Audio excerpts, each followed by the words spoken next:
La 64 de ani, când mulți cred că marile povești de dragoste aparțin trecutului, Dan Bittman surprinde din nou. Celebrul artist, vocea inconfundabilă a trupei Holograf, a făcut o mărturisire care a stârnit emoție și curiozitate în întreaga Românie.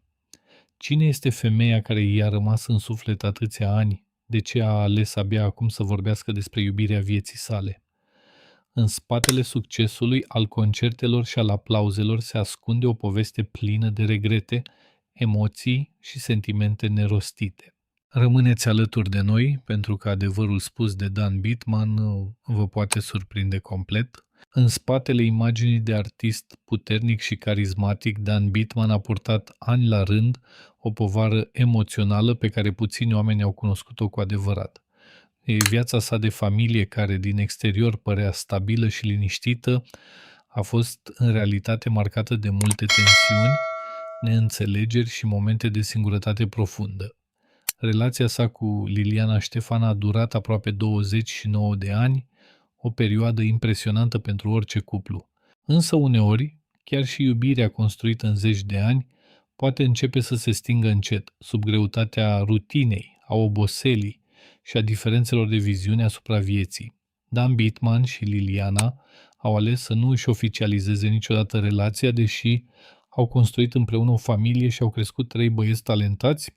Mulți au considerat această alegere un semn al libertății lor, însă apropiații spun că între cei doi au existat de-a lungul timpului numeroase conflicte și perioade de răceală emoțională. Artistul era mereu prins între concerte, interviuri și turnee, în timp ce acasă se acumulau frustrări și tăceri greu de reparat. Uneori, succesul poate distruge exact lucrurile pe care un om încearcă să le protejeze cel mai mult. Pentru Dan Bittman, cea mai mare durere nu a fost nici critica publicului și nici problemele profesionale, ci sentimentul că familia lui începea să se îndepărteze. Deși și-a iubit enorm copiii, artistul a simțit adesea că pierde momente importante din viața lor. Alexandru Copatric și Marc Nicolas au crescut într-o casă în care faima tatălui era mereu prezentă, însă și absența lui era resimțită puternic. În timp ce publicul îl vedea pe scenă aplaudat de mii de oameni, acasă existau discuții tensionate, neînțelegeri și clipe în care Dan se simțea tot mai singur. Fiul cel mare, Alexandru, a ales drumul muzicii și al producției, moștenind pasiunea artistică a tatălui său. Patrick s-a orientat către afaceri, deși talentul pentru dans și muzică nu a lipsit niciodată. Iar mezinul, Marc Nicolas, a demonstrat de mic că are în sânge sensibilitatea artistică a familiei. Cu toate acestea, relația dintre Dan Bittman și copiii săi nu a fost mereu simplă. Diferențele dintre generații, presiunea celebrității și stilul de viață agitat au creat momente dificile. Artistul a recunoscut indirect că au existat perioade în care comunicarea devenea tot mai rece, iar apropierea emoțională tot mai greu de păstrat. Despărțirea oficială din 2017 a reprezentat o ruptură profundă în viața sa. După aproape 3 decenii împreună, Dan Bittman s-a trezit într-o liniște apăsătoare, diferită de orice altă suferință pe care o cunoscuse până atunci. Prietenii apropiați spun că artistul a trecut prin momente de tristețe intensă și reflexie dureroasă asupra anilor pierduți. Uneori, oamenii realizează cât de fragilă este familia abia atunci când încep să piardă legătura cu ea. În acea perioadă, Dan Bittman părea tot mai obosit emoțional. Chiar dacă încerca să păstreze imaginea unui bărbat puternic, în interior exista multă dezamăgire și regret. Succesul nu îi mai aducea aceeași bucurie ca înainte.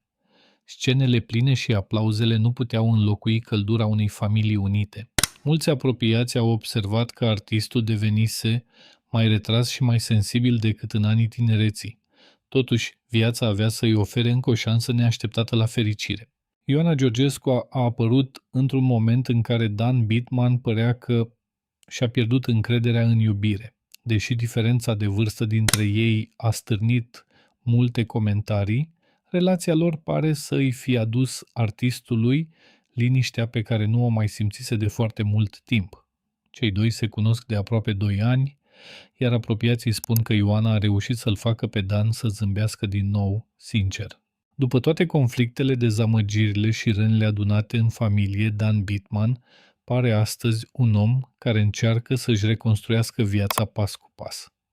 Chiar dacă trecutul nu poate fi schimbat, artistul încearcă să păstreze aproape ceea ce contează cu adevărat, relația cu fiii săi, pacea sufletească și iubirea pe care a regăsit-o neașteptat.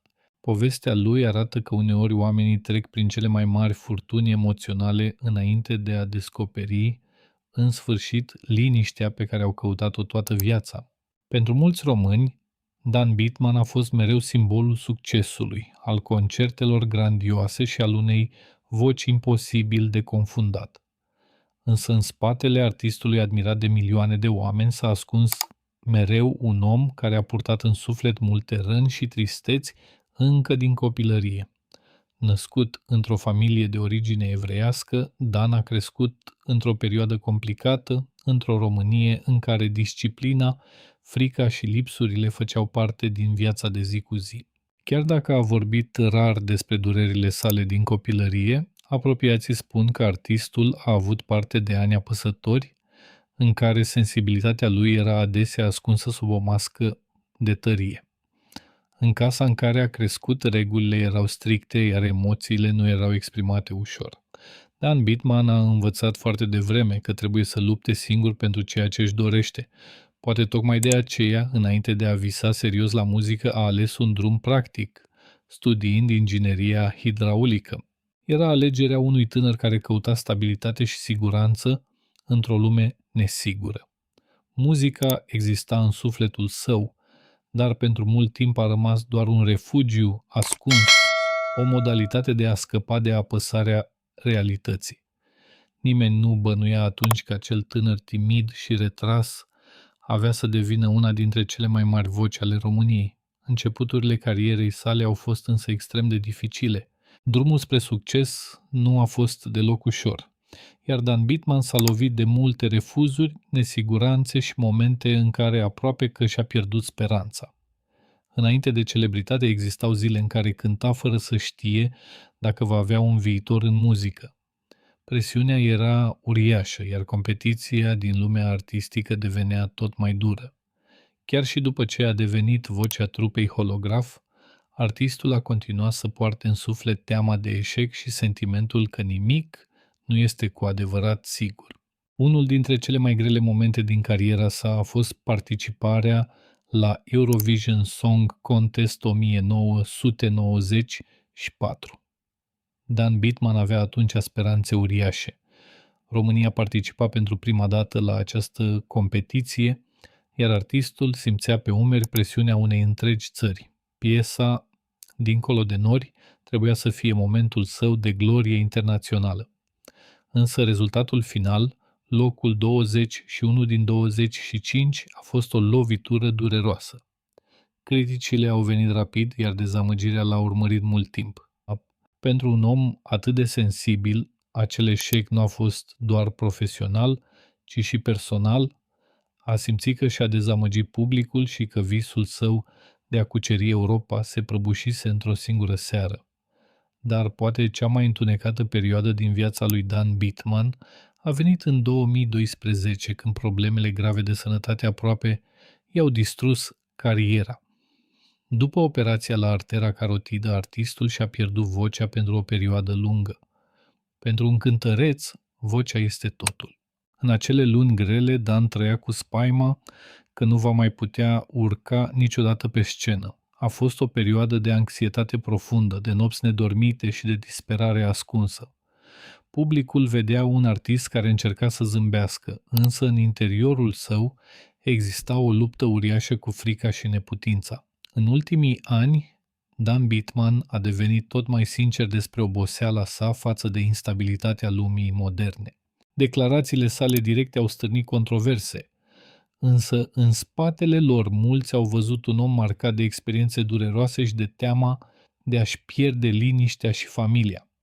Artistul a mărturisit că s-a gândit chiar să plece din țară dacă situația ar deveni periculoasă, dorind înainte de toate să-și protejeze copiii. După atâtea lupte, dezamăgiri și pierderi, Dan Bittman pare astăzi un om care caută mai mult ca oricând pacea sufletească și echilibrul pe care nu le-a avut niciodată pe deplin în tinerețe. Povestea lui Dan Bittman ne arată că, indiferent cât de puternic pare un om în fața lumii, în sufletul său pot exista răni, regrete și dorința sinceră de a fi iubit. După atâtea încercări, dezamăgiri și momente grele, artistul pare că a găsit din nou liniștea lângă Ioana Georgescu. Diferența de vârstă a stârnit multe comentarii, însă adevărata iubire nu se măsoară în ani, ci în respect, sprijin și fericirea pe care doi oameni și-o oferă unul altuia. Poate că înainte de a judeca ar trebui să privim mai atent prin ce a trecut Dan Bittman de-a lungul vieții sale. A cunoscut succesul, dar și singurătatea. A avut faimă, dar și momente în care aproape și-a pierdut speranța. Iar astăzi, la această etapă a vieții, merită poate mai mult ca oricând să fie înconjurat de liniște, iubire și oameni care îi doresc binele. Haideți să le transmitem împreună gânduri bune, sănătate și multă fericire lui Dan Bittman și Ioanei Georgescu.